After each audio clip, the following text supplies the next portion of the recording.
बिस्मिल्लाहिर्रहमानिर्रहीम।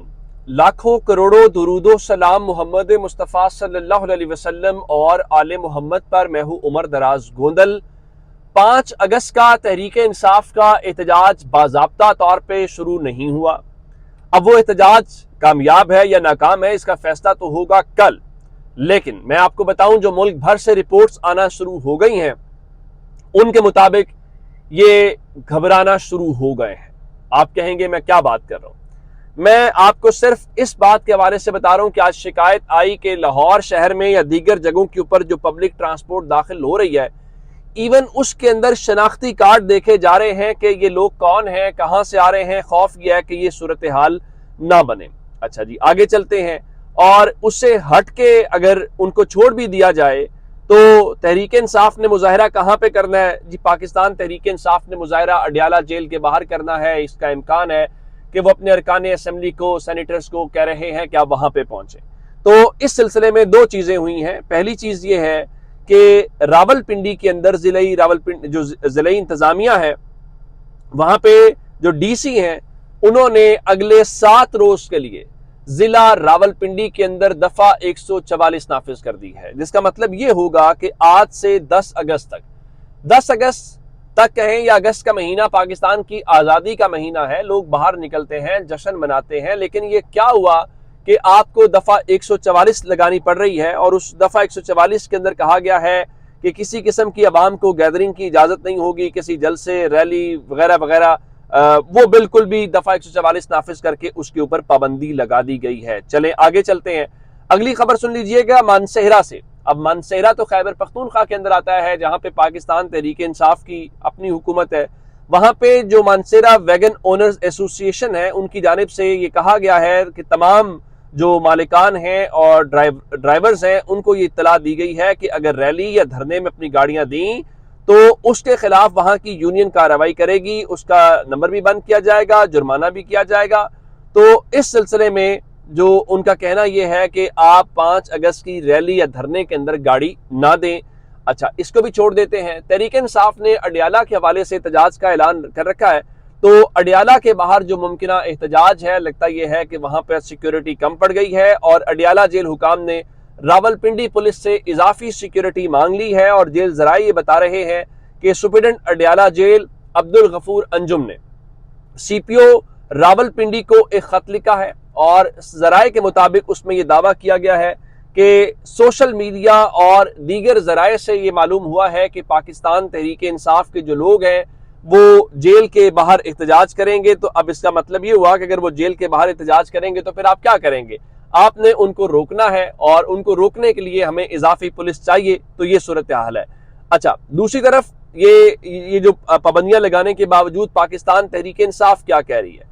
जुनैर अकबर साहब पार्टी के सूबाई सदर हैं खैबर पख्तूनख्वा के, और उन्होंने कहा कि हम इमरान खान की रिहाई के लिए, एहतजाज के लिए आईनी रास्ता इख्तियार करेंगे, और हम कोशिश करेंगे कि हमारे साथ कोई ऐसा बंदा शामिल ना हो जो हमारे इस पुरअमन एहतजाज को किसी पुरतशद्दुद चीज के अंदर तब्दील करे। यानी तहरीक इंसाफ को खुद भी अंदाजा है कि हमें उस चीज से बचना है जो हमारे ही खिलाफ इस्तेमाल हो।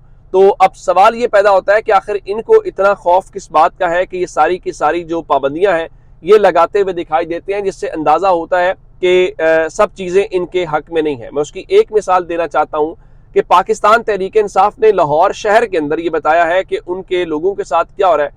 मिसाल के तौर के ऊपर उन्होंने थानों की लिस्टें जारी की हैं, जिसमें कहा गया है कि अब तक उनके सैकड़ों जो कारकुनान हैं उनको गिरफ्तार किया गया है, और लाहौर के कम अज कम जो है वो 9 थानों की FIRs मौसूल हो चुकी हैं, और बाकी में अभी तक इंदराज नहीं हो सका। जी, कौन कौन लोग हैं? नॉर्थ कैंट थाने के अंदर 14 कारकुनान को गिरफ्तार किया गया है, 4 नामजद हैं, 35 नामालूम हैं, और लियाकताबाद में 2 खवातीन समेत 8 गिरफ्तार हैं, गुजरपुरा में 10 गिरफ्तार, 25 नामालूम, किला गुजर सिंह 7 गिरफ्तार, मुस्लिम टाउन 1, लोअर माल 10-15, शफीकाबाद 25 से 30, सब्जाजार नवाकोट 35, समनाबाद 25, शेराकोट गुलशनावी 18, हंजरवाल 10, गुजरपुरा 10 और बागवानपुरा 10, लिबर्टी 1, मिस्रीशाह 3, शादबाग 12। यानी ये वो लोग हैं जिनके तहरीक इंसाफ के इन लोगों को गिरफ्तार किया गया है। हालांकि उनका बताना यह है कि हम अपने लोगों को, तहरीक इंसाफ से जब हमने बात की तो उन्होंने कहा कि हमने अपने लोगों को कहा हुआ है कि अपने आप को महफूज रखें, महफूज मकाम के ऊपर रहें, ताकि किसी किस्म की जो गिरफ्तारी है उससे बचा जा सके और इनको जो मौका है वो नहीं मिलना चाहिए और अपने आप को कल के लिए बचाना है। तो अभी एहतजाज कल है। देखें, तहरीक इंसाफ तो चले जो एहतजाज करेगी सो करेगी।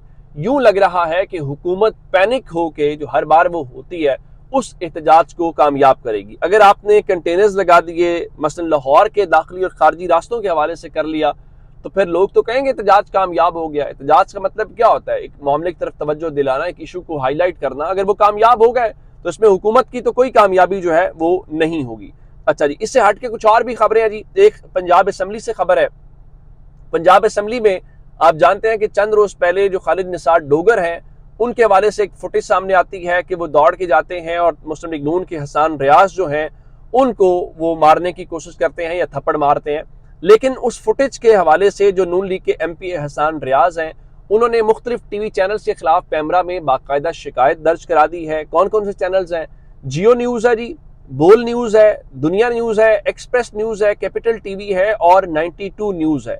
उन्होंने कहा जी उनके खिलाफ एक फैब्रिकेटेड खबर ऑन एयर की गई है और उसमें उनको मेंटल डिस्ट्रेस हुई है, यानी उनका जहनी सुकून मुतासर हुआ है। उसके बाद उनकी जो सियासी साख है वो मुतासर हुई है। तो इन चैनल्स के खिलाफ ना सिर्फ कार्रवाई की जाए बल्कि जहां जहां वो कंटेंट मौजूद है उसको रिमूव किया जाए और उसके बाद जो है मुझसे माफी मांगी जाए। यानी दूसरे लफ्जों में अगर यूं कहा जाए, वो कह रहे हैं कि मुझे थप्पड़ नहीं पड़ा, तो जब मुझे थप्पड़ पड़ा नहीं है तो फिर आप थप्पड़ मारने की खबर क्यों दे रहे हैं? इसकी बुनियाद के ऊपर उन्होंने ये शिकायत की है। अब अगर उस फुटेज को देखा जाए तो उस फुटेज में चूंकि होता यह है कि चले हो सकता है कि इन्होंने उनको 2-4 ज्यादा मार लिए हों या उन्होंने 2-4 ज्यादा मार लिए हों। जब एक शख्स भाग के आपकी तरफ आता है और आपको करता है तो फिर यही एंगल होता है कि वो उसने थप्पड़ मारा है या वो थप्पड़ मारने की तरफ गया है। लेकिन अब अगर किसी को नहीं भी पता था तो आपने ये खबर करके वो बता दिया कि इसका मतलब है कि अब इस पे बहस शुरू हो जाएगी कि उनको आया थप्पड़ पड़ा है, उनको थप्पड़ नहीं पड़ा।